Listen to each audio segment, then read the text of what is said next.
Dit is de medaillekast en een aantal prijzen van de befaamde Teerde Zijlstra. Je houdt toe de befaamde keertser Teerde Zijlstra, maar het zal lang niet alle harkers en sjuggers van de omroep nog wat is. Nee, dat kan ik me voorstellen, want de man die het keertst voor de Tweede Wereldoorlog van 1918 tot 1942, heel lange periode, maar de naam Teerde Zijlstra is altijd in keertskringen. Bij de mensen die ik hier nog keertsen, is dat gewoon een naam die nog altijd rol heeft.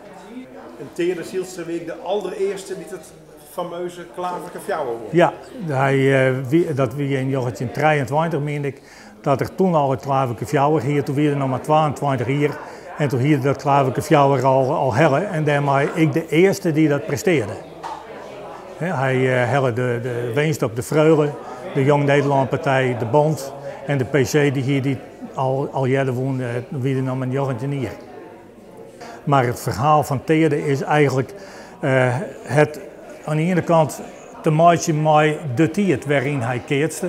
Een tijd waarin protekeertjes. Crisistijd, hè? Ja, Jermoed. Maar daardoor er ik net voor wijlezing gang om eens een prijs te verkepen of een partij te verkepen. En dat heeft wel wat een schaatvlek op zijn carrière.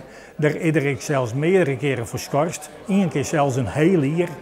En daarom is het nog bijzonder dat hij 672 punten bij elkaar keert heeft. En dat hij er samen 100 meer wijzen kan. Maar ik de koningsprijs, daar is ik wel van bekend dat Teerde dat waarschijnlijk wel vaker koning op een PC wijzen kon. Maar hij is met 3 keer west. Maar in die tijd bepaalde keertjes is het voor een groot pad nog zelfs door de koning in het midden te zetten. En het is wel bekend dat Teerde ik bij bepaalde partijen gewoon zoiets maakte van nou ja, wat heeft er voor? Als je koning was, nou ja, dan kon Teerde voor een stap te verzitten. Had hij daar Rijksdaalder of 4 goen extra van krijgen kon. Hoe mooi je daar nou naar zien, van het perspectief van deze tijd? Nou ja, dan mag je naar zien, je moet alles plaatsen in zijn tijd. En het wie Jermoede, Teerde die wie fileerder in huis.